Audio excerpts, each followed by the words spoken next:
नमस्कार, मैं अभिषेक राज, CEO founder इजीवे global. चलिए आज हम बात करेंगे बिहार के सरकारी आईटीआई में एडमिशन शुरू हो रहा है और ये एडमिशन कैसे होगा इसके बारे में हम चर्चा करेंगे।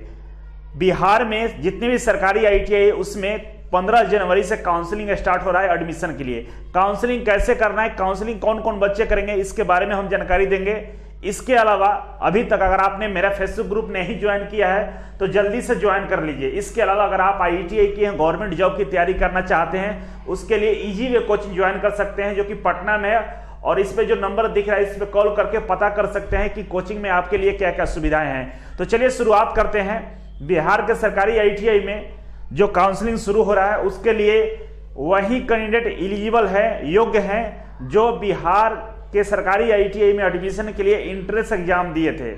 आप लोगों को पता होगा बिहार में सरकारी आईटीआई में एडमिशन के लिए बिहार संयुक्त प्रवेश प्रतियोगिता परीक्षा परिषद के द्वारा एग्जाम ऑनलाइन लिया जाता है और इसमें जिसका मेरिट आता है, मेरिट के अनुसार आपको आईटीआई में एडमिशन मिलता है। इसके रिगार्डिंग एग्जाम हो चुका है और काउंसलिंग डेट आ गई है। 15 जनवरी से काउंसलिंग होगा। काउंसलिंग कैसे होगा, कौन कौन सा वो डेट है जिसमें आपको आगे जो प्रक्रिया करनी है उसके बारे में चर्चा करेंगे। इसके अलावा और भी हम वीडियो लाएंगे जिसमें आपको बताएंगे, पूरे काउंसलिंग तक आपके हम साथ बने रहेंगे और बताएंगे काउंसलिंग कैसे करना है।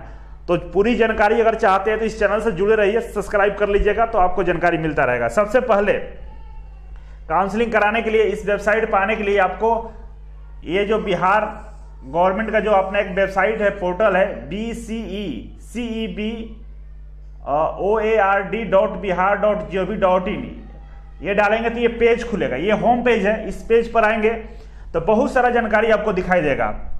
यहां पे देख सकते हैं लिखा हुआ है ऑनलाइन एप्लीकेशन फॉर्म, यहां पे लिखा हुआ है। इसके अलावा डाउनलोड सेक्शन लिखा हुआ है। इधर नोटिस बोर्ड है जो लेटेस्ट अपडेट दिखाएगा आपको।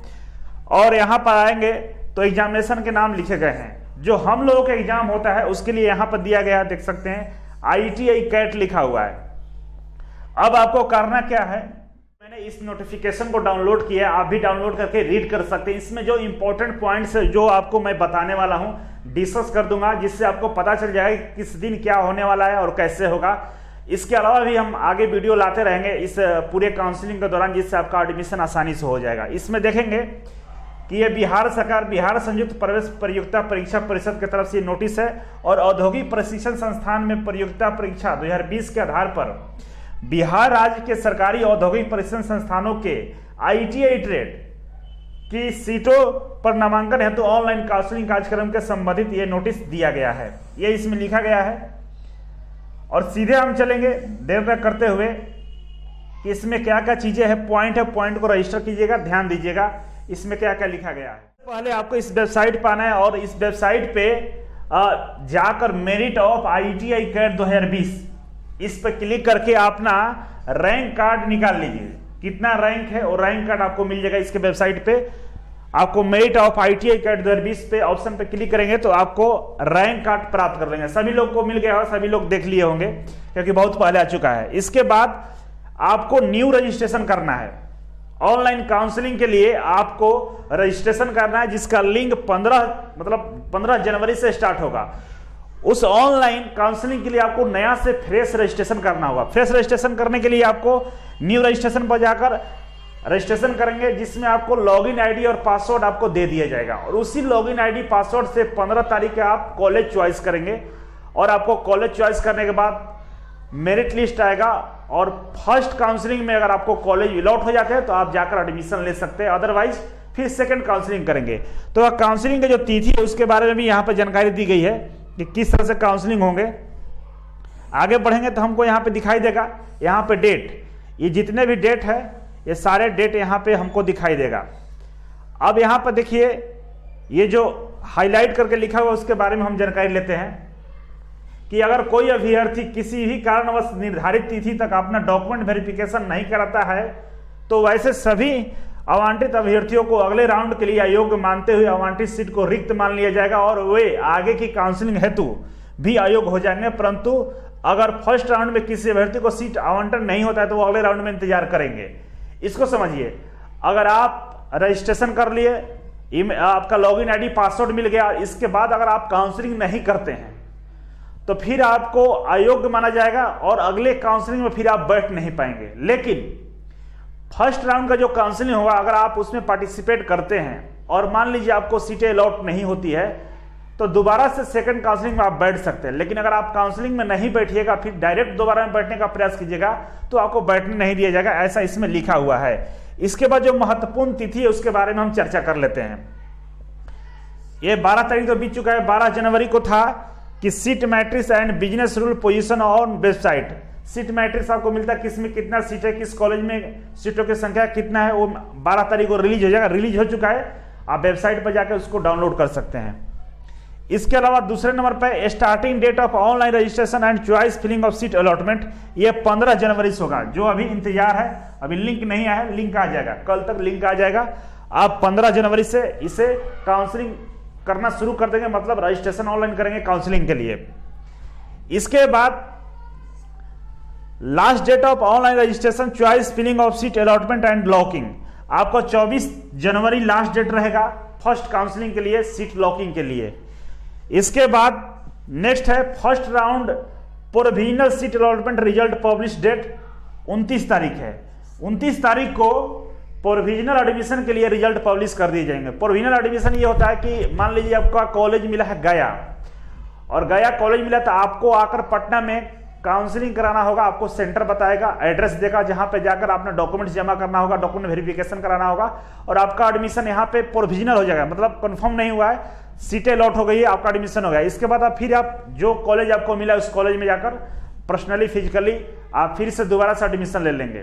तो इसी के लिए बोल रहा है कि first round provisional seat allotment हो जाएगा। इसके बाद 5वें नंबर पे downloading of allotment of order first round. इसके बाद नेक्स्ट है डॉक्यूमेंट वेरिफिकेशन होगा, तो ये 29 से लेकर 5 और 30 से लेकर 2 फरवरी तक, मतलब 5 फरवरी तक ये काम होगा, मतलब अलॉटमेंट किया जाएगा सीट का, आप जाके कॉलेज में एडमिशन ले सकते हैं। इस तरह की कहानी की जाएगी। इसके बाद 7वें नंबर पे है second round provisional seat allotment result publish date 9 फरवरी है। फिर से सेकंड राउंड आपका एडमिशन काउंसलिंग स्टार्ट होगा, जिसका डेट है 9 फरवरी। इसके बाद 9 फरवरी के बाद 9 फरवरी से 14 फरवरी के बीच में आपका अलॉटमेंट आ जाएगा, कौन सा सीट किसको मिला है अलॉटमेंट आपको दिखेगा वेबसाइट पे। 9 से लेकर 14 के बीच में यह किया जाएगा। और इसके बाद 9 नंबर पे है डॉक्यूमेंट वेरिफिकेशन होगा सेकंड राउंड का, ये 10 से लेकर 14 के बीच में किया जाएगा, मतलब 9 फरवरी को सीट अलॉटमेंट होगा। इसके बाद 10 से 14 के बीच में आपको प्रोविजनल एडमिशन हो जाएंगे, डॉक्यूमेंट वेरिफिकेशन हो जाएगा, आप आईटीआई में जाकर एडमिशन ले लेंगे, ये सारा काम हो जाएगा। इसके बाद में नोट करके लिखा हुआ है कि अगर किसी प्रकार का कोई इंटरनेट कनेक्शन आपका प्रॉब्लम आती है, या किसी भी तरह के किसी भी प्रॉब्लम से अगर आप काउंसलिंग नहीं कर पाते, एडमिशन नहीं ले पाते, डॉक्यूमेंट वेरिफिकेशन नहीं कर पाते हैं, इसके लिए आयोग जिम्मेवार नहीं है, आपका एडमिशन रद्द हो जाएगा, आप एडमिशन नहीं ले पाएंगे, ये क्लियर लिखा हुआ है।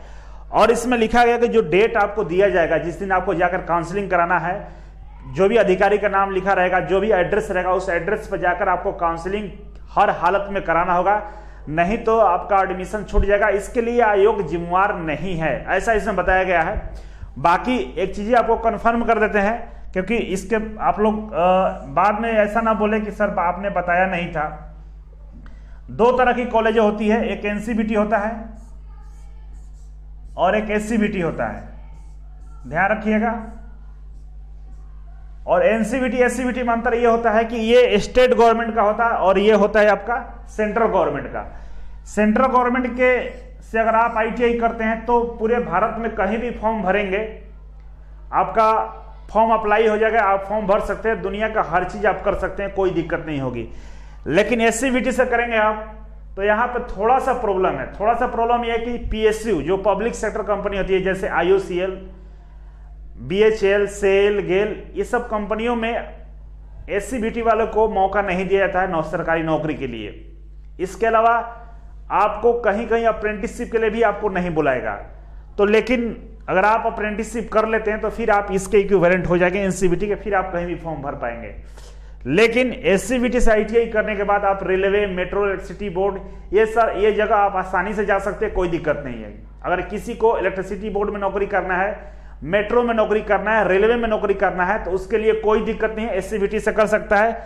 लेकिन किसी को इसरो में जाना है, बार्क में जाना है, डीआरडीओ में जाना है, बीएचएल में जाना है, आईयूसीएल में जाना है, पीएससी में मतलब जाना है, तो आप एनसीबीटी कॉलेज का चुनाव करेंगे, तभी आपका ये मनोकामना पूरा होगा।